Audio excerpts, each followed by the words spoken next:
What is going on, ladies and gentlemen? Welcome back to another edition of the Jays for Days podcast. I'm Josh.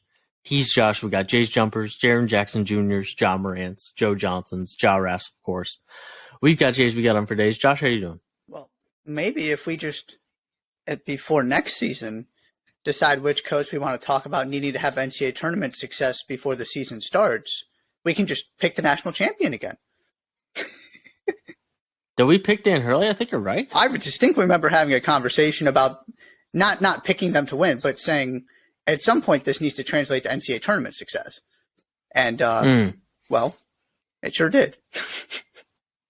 Yeah, I think it was in the context of the Big East specifically, in this idea of there's a Big East that kind of needs, or maybe there's an opportunity for there to be kind of the place that the Big East runs through. And with the turning over of the keys, so to speak, at Villanova, and not being totally sure, right? It's at least the most unsure the future of Villanova has been in a long time. And we're kind of past the point of grace period, especially at this point in college hoops, when it comes to, I mean, UConn hires a new coach to take them back to Final Fours, right? That's the maybe not even unspoken expectation that UConn wins and competes for national championships. And you've seen whether it's Shaka Smart, whether it's, just one of these guys that has completely turned a program around immediately. You don't exactly get 5 years like you used to, especially when you're at UConn. And so, yeah, absolutely. And there are officially no more questions about Dan Hurley. No, and not that there were before, but just in the kind of instant gratification world of the sport, right? You can talk about how consistent and how good UConn have gotten during the regular season, but nobody wants to hear that because, they lost in the first round of the NCAA tournament last year. There had been this stretch because the last time they lost a game past the Sweet 16 or later is 2009. And they've got, 3 national championships in there, but that also means you got some early exits and some disappointing seasons. And obviously Dan Hurley had not gotten to the deeper rounds of the tournament yet. And so it was just a conversation that was starting, and now that conversation is not going to take place anymore. Nope. 76-59.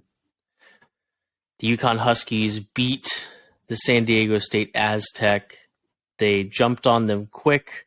They were up by 36-20 with a couple minutes left in the first half, and I actually had jotted that down as if San Diego State comes back and really makes this a game, that this little 4-point run that they went on at the end of the half, and then UConn got a bunch of opportunities right there at the buzzer to put 2 more points on the board, and like Sanogo missed a layup, and there was an open 3 that was missed, I think, and 12 just feels a whole lot better than 16. But it was all UConn for most of the first half, and an SDSU run kind of 2/3 of the way through the half, through the second half, made this interesting, and then a couple made buckets, couple stops from UConn, and the lead was back up to 12 or so. Ends up a 76-59 victory for the Fighting Dan Hurleys, and UConn completes the cycle of being crowned perhaps the best team in the country way back in mid-December, and kind of falling off that conversation, never quite returning to it, but showing in this tournament why they probably should have been at least only on the outskirts of that conversation when they struggled, and then solely a part of that conversation as we got deeper into the season. 31-8, they finished this year, and the 4 seed gets it done in the national championship game. There's definitely some interesting things to dive into in terms of legacy and how this team gets remembered and how this run gets remembered. When San Diego State hit those first couple threes, I thought, we might be onto something here. And then it became very clear very quickly after that we were in fact not onto much of anything. And then it was, 10 minutes or whatever it was without a made field goal. There were multiple other stretches where it was 4 or 5 minutes without a made field goal. And, give credit to them, right? They never They never went away. Now, the game was over by the last couple minutes, but there were, like you said, you get it back to 12 by halftime and you go, okay, not ideal, not the end of the world. This team has come back from deficits in the NCAA tournament before. And, they did put a little bit of a run together in the second half. And there was that moment where you thought, well, maybe they're going to actually make this interesting. And then Jordan Hawkins, I think it was 8, and then Jordan Hawkins nailed another 3. And then you went, oh, well, yeah. It's like we've been talking about, right? They put the run together a couple of times, but not the run to follow up the run to actually get back into the game. And I think at one point it got as low as 5. Yeah, it might have been. Yeah. 5 or 6. I think it was like 70-65 at one point or something like that. Yeah, somewhere. Oh, sorry, not 70-65. San Diego State didn't score. It was like 60-53 or something, like something to that extent. Yeah, I'm looking here. It just from the beginning, the story never. It was 60-55. Okay, yeah. With 5:19 left, Keshad Johnson made 2 free throws to cut it to 60-55, right. And UConn went on a 16-4 run over the last 5 minutes and 19 seconds to win the game. So it was a little bit more competitive than the final score indicated, but the final score was not deceptive in terms of who the better team was. It was clear this was going to have to be kind of a magical comeback because of what UConn was doing on both ends of the floor, which is the difference between these two teams ultimately. And ultimately part of the reason that the UConn probably should have been included in the best teams in the country discussion more, for larger parts of the season than they actually were, right? It's such an interesting conversation about how the best teams in the country at multiple points this year fell off and re-returned to that conversation. I mean, right? It was North Carolina's the best team in the country and they fell off the table immediately and never came back. And UConn, I would almost be curious if UNC was part of that. Because UConn, okay, maybe they're the best team in the country. They lose a bunch of games, fall off, and I think maybe there's something to be said about, hey, and there were teams like Alabama that were winning a ton of games and having no long stretches of issues. So that's certainly part of it. But in a year where so many teams had a fatal flaw, or at least one that you could circle on the scouting report, like that's the thing that's most likely to be their Achilles heel. UConn's isn't. I mean, it's more like that's the most likely thing to be their ankle sprain, right? To use the injury thing, right? If your Achilles heel is right, you're just out of luck completely if you tear your Achilles, right? You just can't use your foot as it's meant to function. You can tape up a sprained ankle; it might hurt, but it's doable to get through. To use the absolutely forced analogy there, but like you said, especially, and when you looked at the 3 teams left in the Final Four with UConn, all of them had something way more glaring than UConn. And then on top of the fact that UConn was just the superior team from a talent perspective, it seems like the outcome that we were headed for. Yeah, and it would have gotten even more complicated had UConn not won this thing. But from start to finish in the NCAA tournament, again, it's one of those things that we can get into, were they really the best team, all of that. But there is no doubt that they were deserving national champions, that they were the best team in this tournament. And there are some path things I want to get into in terms of that conversation as well. But they just obliterated everybody. And so that's ultimately what this is supposed to be, right? That's the only question we have to answer is who is the best team in this tournament? Because this tournament does not correlate to the best team over the regular season. And we certainly, from that perspective, got a deserving national champion. The score lines back that up, and there's no way to dispute that. For sure. Yeah, UConn caps off a run that includes wins over Iona, St. Mary's, Arkansas, Gonzaga, Miami, and then finally San Diego State. Only 2 of those teams managed to eclipse the 60-point mark, which is impressive. And when you go look at that bad run they had in January, there's a lot of like losing 83 to 73, 82 to 76, 85 to 74, 82 to 79 in there. And since then, there's a random like beating St. John's 95 to 86, but there's a lot of, the other team scored 55, the other team scored 59, the other team scored 63, and expanding their margin of error by quite a bit with the way they shored up that end of the floor in the last 2+ months of the season. Yeah. I don't have too much else on the game itself. I mean, they got, Sunogo had 17, Hawkins had 16, Tristan Newton was really good with 19. There's your 19, 10, and 4. There's your offensive production. You got some bench guys. Klingon had 4, Aline and Calcaterra had 6 apiece. It was just enough to get past the San Diego State team that didn't shoot the ball well, even though they made those couple threes early, shot 26% from 3.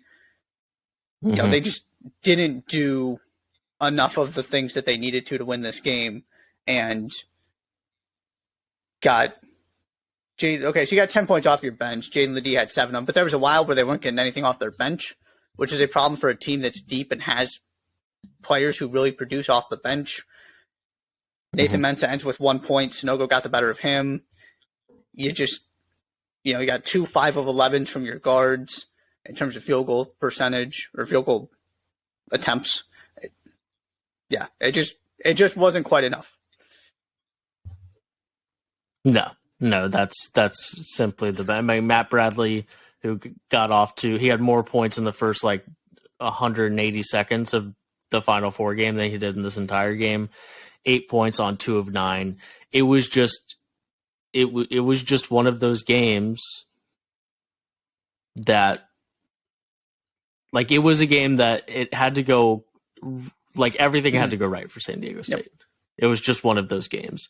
And sometimes it's clear in the first 5 minutes that this might actually at least go your way to an extent that you can be down 5 for all of this game and feel like you're, a bucket away the entire game. And sometimes it feels like, okay, that better team just kind of feels like they're going to be the better team for the entirety of this game, apart from that stretch that they get it down. They get it down to 5, and that's kind of just what you saw, right? You're 19 to 59. You're not going to win many games, period, at the high major level when you fail to score 20 field goals, and 6 of 23 from the 3-point line doesn't exactly. And you're not winning that game. I mean, they kept it to 72, but offensively, it was clear early that they weren't going to get to 70. So you needed to make this game low 60s, try and keep it in the 50s. And by the point that became clear, UConn already had 30 points with 5 minutes left or maybe even more than that in the first half. And so you're doing the math and you're going, oh, they're on pace for high 60s, low 70s. And that's pretty much exactly what you got. 30, so 36 in the first half, 40 in the second half. They kind of expanded it there at the end, but you can't give up 35 plus in both halves if you're San Diego State with the way that thing was going offensively. Yeah, you'd have to go all the way back to February 21st against Colorado State to find a game where they scored more than 76 points. Yeah. And then there's only 1, 2, 3, 4, 5, 6, 7, 8, so 10 instances the entire season that they scored more than that. So just in general, and if you told me that, hey, you're really not going to get great defense from San Diego State for 3 of the 4 halves they play in the Final Four, I would have been. I mean, it was fine, and the first half against Florida Atlantic was bad. That was just really out of character, and it's not like it felt like they weren't playing defense in this game, but if you told me that they were going to give up 70 twice, that I'd be a little surprised by that. real quick before we get to kind of the overarching things that I'm sure you want to talk about. I'm just kind of curious about this. Donovan Clingan averaged, so in this game he played for 10 minutes, had 4, 3, 2, and 1. 4 points, 3 assists. 4 points, 3 rebounds, 2 steals, 1 block, 1 assist. He finished the season with 6.9 points and 5.6 rebounds. We have to assume Donovan Clingan is going to come back to UConn. What do we think? I would think so. So what's the how many what can Donovan Clingan average as the main big at UConn? Now this is also is this assuming that Sanogo does not come back? Yeah, just if Donovan Clingan was the main big at just theoretically. I mean, what 17 and 11? Yeah, I was going to say 16 and 12. Because to me, he played 13 minutes a game this year and averaged 7 and 5.5. Yeah, so double that, and then add a little bit more theoretically if he's playing 30. Yeah. Perhaps because he's. So if you just straight up double that, it's 15. It's right. It's 14 and 11, but it's probably more like 16 and 12, 17 and 12, something like that. Because he doesn't have Zach Edey's offensive game, right? I don't. No, but he has such good feel, and he runs the floor so well. Right. He's kind of the opposite of Edey, that he's gonna pick up points, right? Because he's in the right spot, because he gets offense. I mean, Edey picks up points with offensive rebounds too, obviously. Right, but he's gonna pick up points in transition because you don't get back in time. He's gonna kind of just fall into 14 points without being a focal point offensively. I would agree with I just don't see him being a guy who, when you need it, is going to go give you 32 the way that Edey can. Sure, I would agree with that. Absolutely. I mean, he's going to be a walking 16 and 11, 18 and 12 guy, just because he's going to, right. If you put him on the floor, he's just going to keep scooping up rebounds, keep blocking shots, and he's going to, clearly they've already figured out how to use him, and he's only going to get better, more confident. He's really difficult to deal with. Yeah. I could very much see him having an Edey-like jump where you go from being a second piece in this two-headed monster to, that per 40-minute averages, those per 40-minute averages actually translate where you actually continue to produce at a similar rate when you start playing 25, 30 minutes a game. Do you want to know what his per 40 minutes? Oh, this will be fun. Numbers were this year? 21.2 points, 17.2 rebounds, an assist and a half, a steal, and 5.5 blocks.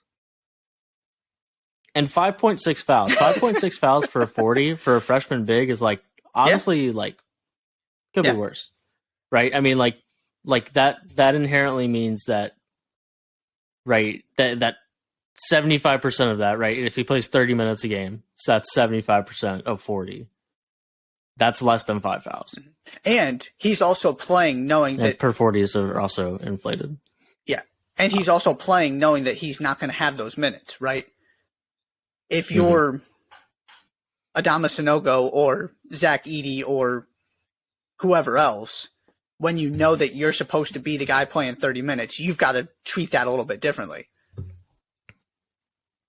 I think he could pick up 2 fouls in the first. He picked up 2 fouls in the first half of this game, I think. It just doesn't matter because he's not playing those minutes anyway. He's not going to get to 5. So, right, not only do you see a good sort of starting point in terms of not fouling 8 times in 40 minutes, but also he can then learn how to kind of carry that over and just tweak the mindset a little bit, tone down the aggressiveness a little bit, because now it actually starts mattering. And in theory, if he's the big at some point down the road, you got to kind of just learn how to keep yourself on the court. But yeah, that's a very good starting point for somebody who hasn't played at this level before. He's got to be the starting center of the first team all 40-minute team, right? Like guys that don't get to play anywhere near starter, like don't play starters. Oh, okay. Minutes So the this year. starters are disqualified. Yeah, for sure. Yeah, I mean, like Zach Edey, of right, course. I was gonna say Zach Edey would still really awesome. Right. Yeah. I just mean guys that didn't play starters minutes that their per 40 numbers are just kind of ridiculous. For sure. Yeah. It's gonna be interesting to see what this team looks like next season. Anything else on the game in particular? No, I don't think so. Where do you want to go next? We talked about this a little bit, but from a legacy standpoint, there are a couple interesting things out there. So, first, I've come to the conclusion that my view of this team is the ceiling was always there. They demonstrated it. They then lost it and regained it, found it again, came back to it, however you want to phrase it. Mm-hmm. That doesn't mean that they were actually the best team in the country from start to finish. But from a potential standpoint, from a ceiling standpoint, when they were at their best, they were as good, if not better, than any team in the country. Yeah, I'm actually staring at a tweet right now that's really interesting because I think there is an argument to be made that they were the best team all year against everybody except like 3 Big East teams. Yes, that's the other part of this. They won all 17 of their non-conference games by double digits this year. Shouts to our friend Lucas Harkins for that one. Now, can I 17? Can I run through double? Can I run through? That's crazy. Can I run through those games? Because that's the other part of this too that I want to throw in there.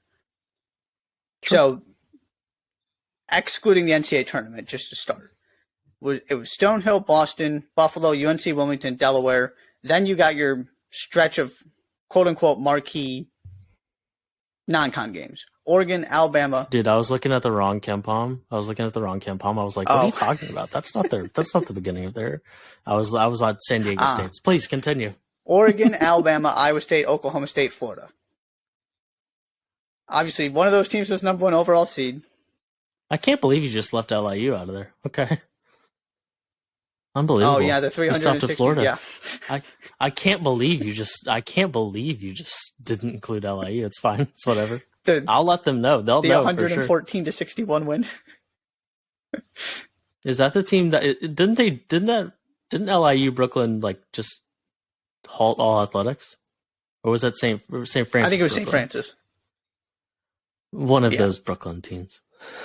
So you look at that and you go, right, okay, they're destroying everybody. Now they did beat Alabama by 15 points. That counts for something, obviously. And then you're talking about 3 teams that didn't make the NCAA tournament and Iowa State, who you can have your feelings about what kind of win that is and specifically how it's viewed now as opposed to then. Mm-hmm. And then you go to the NCAA tournament and we're talking about a 13 seed, a 5 seed, an 8 seed, a 3 seed, a 5 seed, and a 5 seed. So Gonzaga's the best team they played in the NCAA tournament? Probably. A team that clearly, I mean, if UCLA is healthy, they don't even get to that game. And obviously the guard, we've talked about Gonzaga and the guard struggles. But at the same time, right, they're beating all of these teams by 15 points. It's just so strange because I was looking back at the non-conference schedule to go, I was trying to remind myself exactly who they had beaten because then you go to the Big East and you look at their losses. Xavier, Providence, Marquette, Xavier, Creighton. All on the road. Yeah, so they lost to Xavier twice. At least the first three. Yes, right. So they lost to Xavier, Providence, and Marquette on the road. Then you had the part where you and I both got real confused, where they lost to St. John's at home, followed by Seton Hall on the road. And lost 5 of 6 with a win at home against Creighton, sandwiched in between the 5 losses. And then home loss to Xavier, road loss to Creighton. So you can look at that if you take away St. John's and Seton Hall and go, yeah, they weren't great against the best teams in the Big East. They won some of those games. But to me, that's on the road. What? Weren't great against the best teams in the Big East on the road. Specifically, right. And then, they did lose to Xavier at home, but those things happen. So if you take away St. John's and Seton Hall, I look at that and go, that's the exact kind of resume I want. I'm not big into the win and loss record thing. I'm into what do your wins and losses look like? Because it's completely understandable how you lose those games. And if you beat everybody else, and, you have your win over Alabama, you have win over Creighton, you play Marquette really close in the Big East tournament, you beat Providence at home, you beat Marquette at home. To me, that's exactly the kind of resume I want to believe in, and will say, even if you lost more games, you still might be the better team, because it's the same argument with the Big 12. You just have a gauntlet, and specifically the way that the schedule broke out, they played Xavier, Providence, Creighton, and Marquette in consecutive games. You're just not winning all of them. Right. But then you have the St. John's loss and the Seton Hall loss, and that's where it gets a little bit strange, because they lost 8 times to Big East teams and didn't lose to anybody else, which just adds to this. It's so weird to try and make sense of them, because if you go back and look at the national champions, most of them recently, I feel like we looked up at the end and said that really was the best team in the country. Right? When you're thinking about Kansas last season, you're thinking about Baylor, you're thinking about that Virginia team, the North Carolina team, the Villanova teams. Right. Villanova teams are the epitome of that for me. Like that 18 Villanova team, like that's one of the best NCAA. That's one of the best college basketball teams ever. That team was so good. And I mean, you can do that with this team, but also this team was a 4 seed for a reason. And also clearly had the ability to go do what they just did, right? None of this was shocking. It's just such a strange place to be in.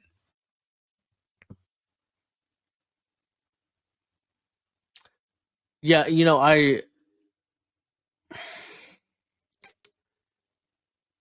I think I've landed on this was the most complete team in the country. I think I've landed there. Which is different than best. I will buy complete, yeah. And I don't know if I completely believe that there's, in this particular season, is a difference between those two things. Sure. Right. And that's the other part of it, is that it's not like I would have loved to see them have to play Texas, have to play Kansas, have to play Houston, just to see what it would have looked like. Yeah. Because we just don't know. But at the end of the day, this was about, can you avoid having the fatal flaw, and can you be the best team because ultimately that's the question, is, who was the best team in the NCAA tournament? And it's very clear it was UConn. Mm-hmm. Now, maybe Texas or Houston or Kansas could have gotten them on a day, whereas you looked at the teams they played and you didn't like anybody's chances once it was clear what was happening here. But you also can't take this away from them, because it's not like they were just surviving these games; they were obliterating people. If we put together a game tomorrow, and UConn, if we lined up over the next 2 weeks, UConn playing Alabama, playing Texas, playing Kansas, who's favored in those games?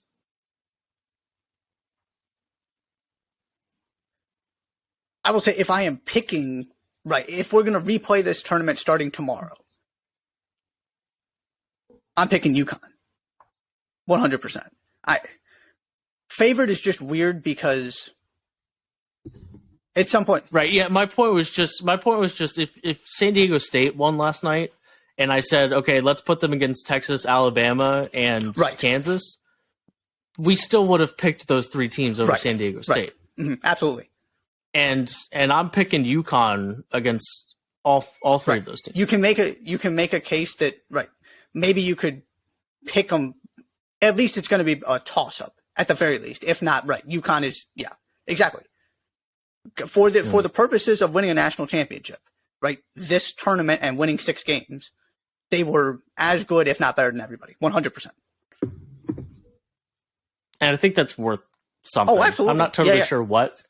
But Right. It certainly puts them in a class different. I would agree. I don't think they're quite to the class of that was the best team all season. I would agree with you that I don't think they're in that class. Like I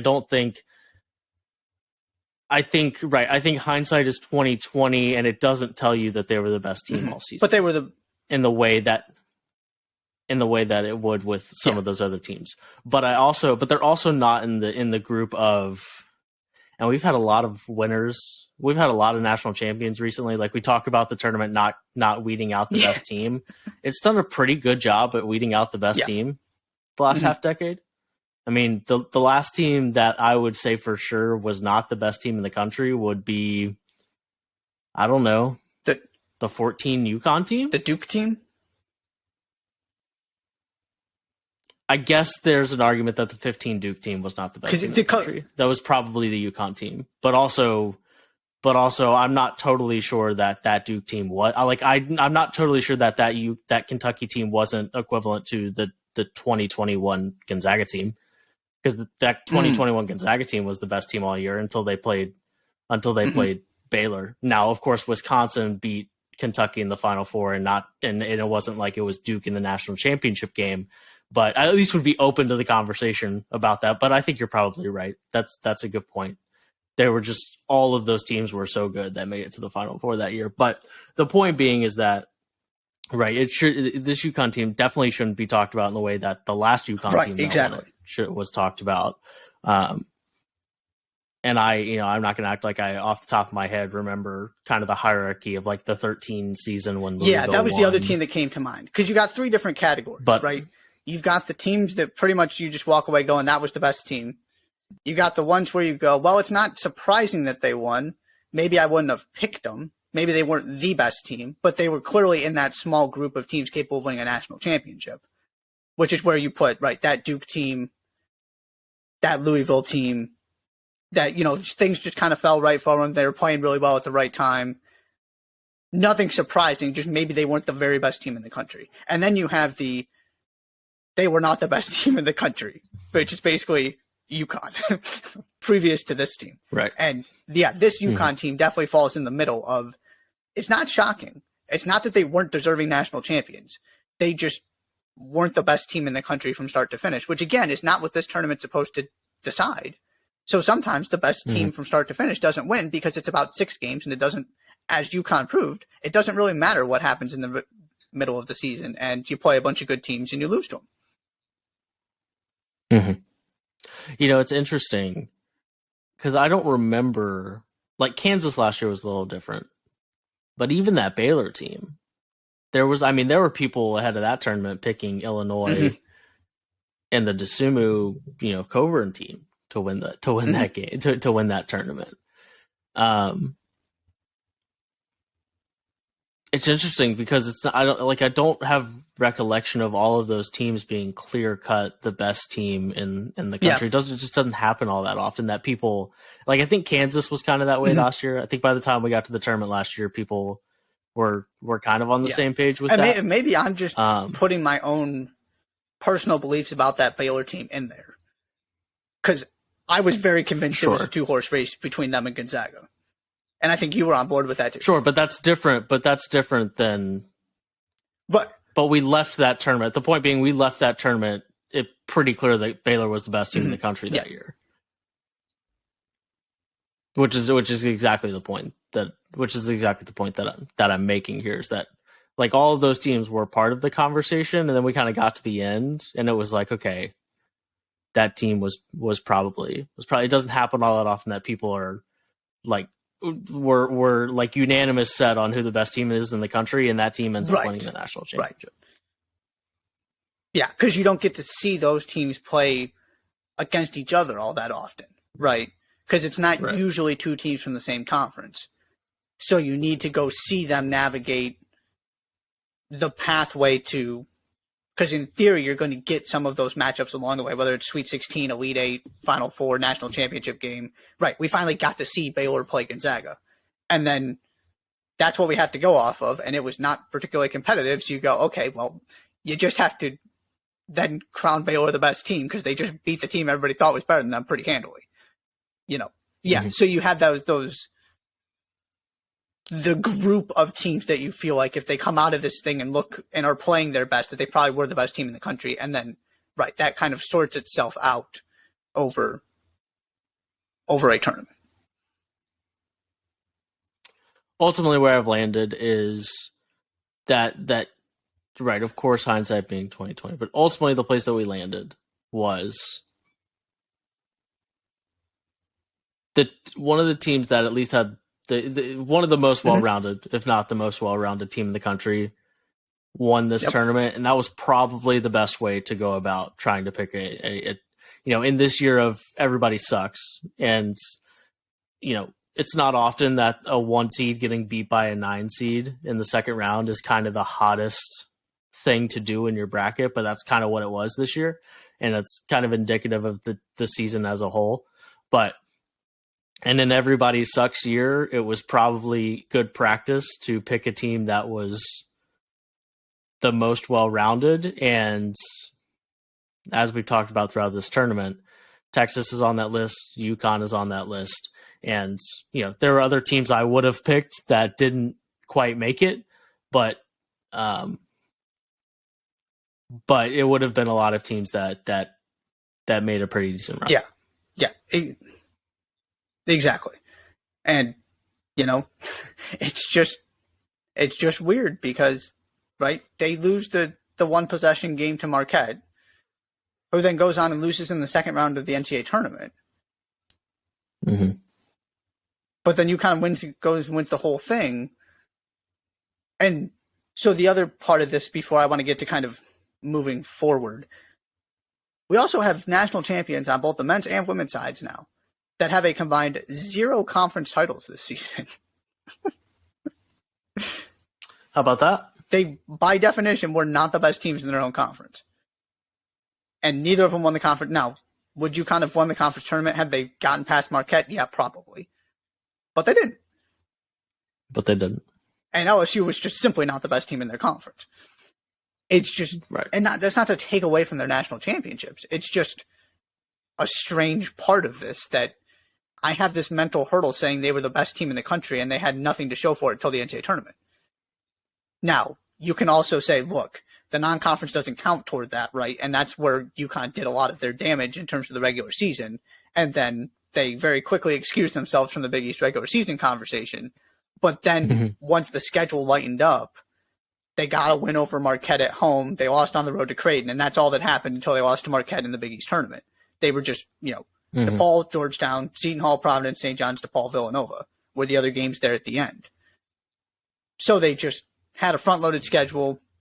They took some lumps. They got it back rolling and then positioned themselves really nicely where they played a good game against Marquette, just came up on the wrong side, and then had a favorable path laid out in front of them where pretty much every time you took the floor, you felt like they were the better team, and then they went and proved that they were, in fact, the better team. Yeah, I'm kind of looking. That's an interesting point. I'm kind of looking to see.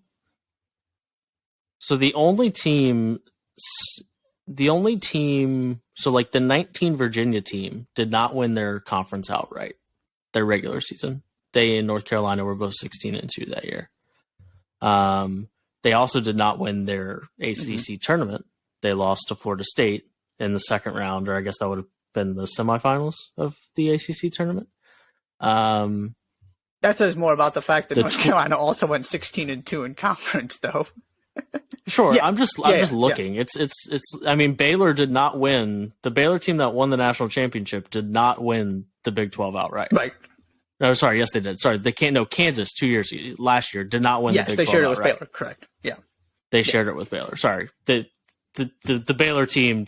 That team ran away with the Big 12. Right. They were 13-1. Because that was the year Kansas was the 4th seed. Kansas was 12-6. Yeah. So I apologize. I was looking at the wrong year. That's interesting. I was just looking to see kind of what that suggests. I mean, of course, that Villanova team. I'm assuming. Yeah. No, they didn't. That Villanova team did not win the Big East. It was the year. Did they win the Big East tournament? Trying to remember. They did. So there you go. They did win the Big East tournament. Right, because sometimes they beat Providence in overtime. Sometimes things happen, and if you lose 2 games, if you catch a couple bad breaks on buzzer beaters, that can cost you a regular season title because the margins are so slim. So then you get that other chance in the Big East, in the conference tournament. And neither of these teams, LSU or UConn, were able to capitalize on either. Yeah, I just feel like usually it's one or the other. And I don't think, but also like the conversation is different. Nobody's arguing that LSU was the best team in the country in women's basketball this year. Right. Like the answer to that question is South Yes. Carolina. So it would make sense that LSU didn't win the SEC or the SEC tournament. Right. Just to go to further make the point that don't need to make larger commentaries sometimes here. Fair enough. All right, you've talked about the future in a very abstract and vague way. What do you want to talk about? There's a lot we could tackle. We could talk. Yeah. Are we talking tech? Are we talking self-driving cars? Mars. Are we talking public health? Like, what are we talking about here? Or are we just talking about college? I guess it's more kind of looking back too, but just this idea of the rare future where we look back. Correct.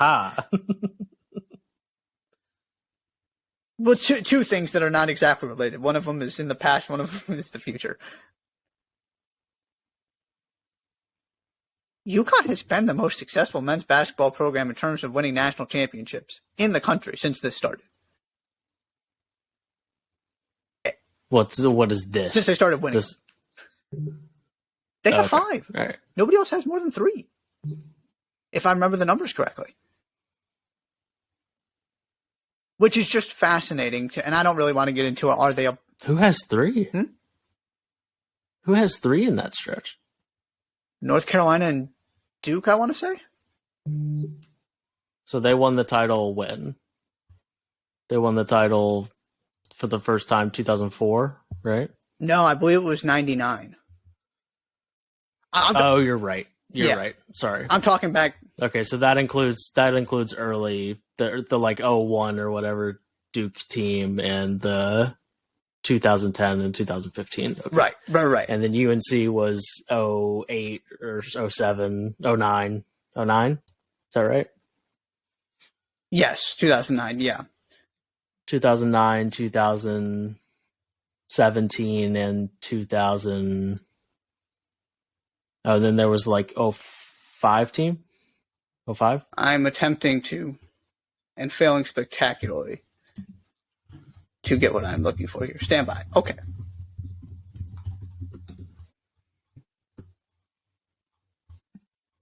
Is this going to, well, we're going to go this way. Shouts to the fireworks. North Carolina won in 2009. Yeah, 2005. They beat Illinois and then won again in 2017. Yeah. So Duke had, gotcha. 2001, 2010, 2015.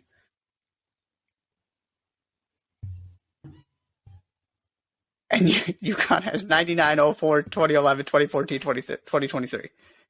Kansas has 2 in there. Villanova has 2 in there. It's just, again, it's just part of this program. It's just so strange in that way that, they haven't knocked on that many Final Fours and doors of national championships in between. But outside of 2009, when they show up, they just win the whole thing. And you look up and they have 5 and nobody else has more than 3. And they've done it with 3 different coaches. It just, to give them their props in terms of a program and their status within the college basketball landscape. It's not just that they're really good and they have the storied history and, are producing all these NBA players and all that kind of stuff. They somehow, some way, right? And there are they've got just about every iteration at this point. Some really, really good teams, some teams that you still don't exactly understand how they did what they did, and teams like this one where you understand, but you maybe wouldn't have seen it coming. And to do it with 3 different coaches, it's just remarkable how they continue to find a way to just put themselves back into national prominence and just kind of go up and down, right? It's not like they're always there.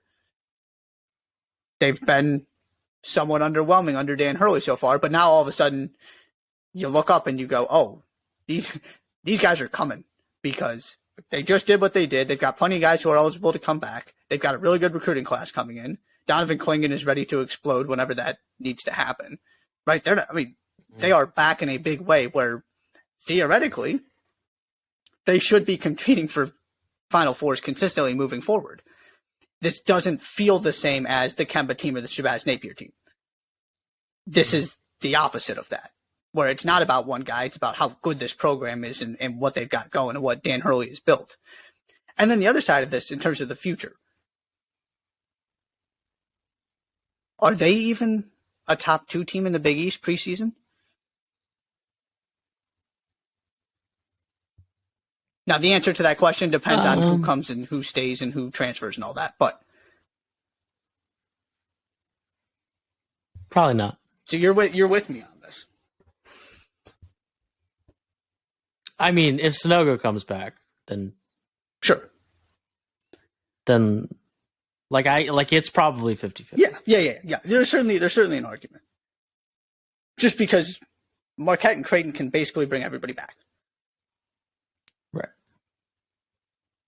It's an interesting conversation to me because it's easy to look at the team that just won and then is going to bring pieces back and add some new ones and go, well, obviously they got to be among the favorites. And also, we could very well end up in a world where we have 3 Big East teams that are preseason top 5.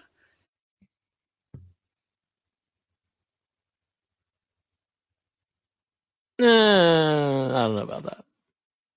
Who else would you put into that? Kentucky. Yeah. Kentucky's going to be the number 1 preseason team. Yeah, we're going to have a fun conversation about that one. Yeah, we'll have the same conversation we do every year, every time Kentucky's number 1 because they have the best recruiting class in the country.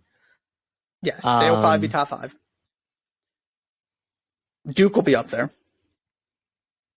Yeah, I'm going to keep it a buck with you. I don't know off the top of my head what recruiting classes look like and how that might impact things, but yeah, just from a, I just find it really hard to believe that AP voters are really going to put 3 Big East teams in the top 5. Because to me, those are the 5 teams I'm thinking about immediately off the top of my head. Because Duke's got a lot coming back and obviously going to add more pieces. You know, they're going to lose some, they're going to replace some, but there's a lot.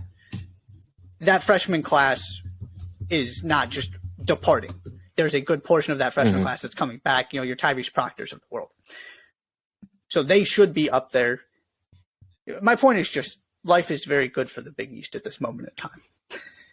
When you have 3 teams that are going to be that good next season, coming off of Michigan State has 2 5-stars, 2 4-stars. They're currently the number 3 ranked recruiting class in the country. Sorry, that's 2023. Yeah. And there's some pieces coming back there too. So right, yeah, they'll be up there probably. UConn, the number 4 recruiting class in the country right now. Oh yeah, they're not going anywhere. Yeah. Just wanted to give a shout out to the Big East, and next season could be real fun. If you've got 3, okay, we'll just say even 3 top 10 teams, plus Rick Pitino, plus Kim English, who you feel really good about replacing Ed Cooley to keep Providence going, plus Ed Cooley going to Georgetown, right? And we'll get into transfer portal later. But what happens if all 3 of these teams live up to their billing next season? Let's say Sanogo comes back. Rick Pitino does a good job at St. John's, and all of a sudden they turn into an NCAA tournament caliber team. And Hunter Dickinson ends up at Georgia. Yo, that'd be lit. Can we talk about how, like, shouts to Bryant for shooting their shot because they have Earl Timberlake and who just is a friend of Hunter Dickinson. So they like actually were like, "Hey, come play basketball here." I'm so here for the Earl Timberlake, Hunter Dickinson, Bryant. I'm in. I don't know what the, what the announcement was. Sorry, I'm just coughing here. Stand by. I'm so in on that. That's just so bold. Well, my favorite part of it was that there was you know how they had the unofficial official announcements of this team has reached out or whatever. It was. I saw one that said Bryant has offered Hunter Dickinson a scholarship. There was no conversation. It was just the scholarship was offered. I love that. Yeah, absolutely. Shoot your shot, baby. Trivia time. So I was looking. So first of all, Kentucky has the number 2, 3, 4, 9, and then 30. Reed Shepherd, what a slacker! 30th in the country, first in the state of Kentucky. Whatever. But yes, yeah. Justin Edwards, the number 2, DJ Wagner, the number 3, Aaron Bradshaw, the number 4. Those 3 guys play 3 different positions, by the way. Robert Dillingham, which also is an overtime elite guy. Anyways, so that's not the trivia time. The trivia time is there are 2 like perfect recruits. Can someone be a 1000 on 24/7 Sports? Like a 1.000? You know what I'm talking about? Yeah, I don't think so. Well, actually, okay, I didn't think so. Yeah, maybe not. I don't know. I'm not gonna pretend like I actually know the answer. So there are a lot of really high level all time commits for Kentucky. I'm sure you'll be shocked. There are only 2 that are 0.9999. Okay, there are only 2. Can you name them? Oh boy, Anthony Davis. Anthony Davis is one of them. Really, I want the trivia time because the other one. John Wall. No, John Wall is the number 5 all-time recruit. I was close. 0.9994. Oh, okay.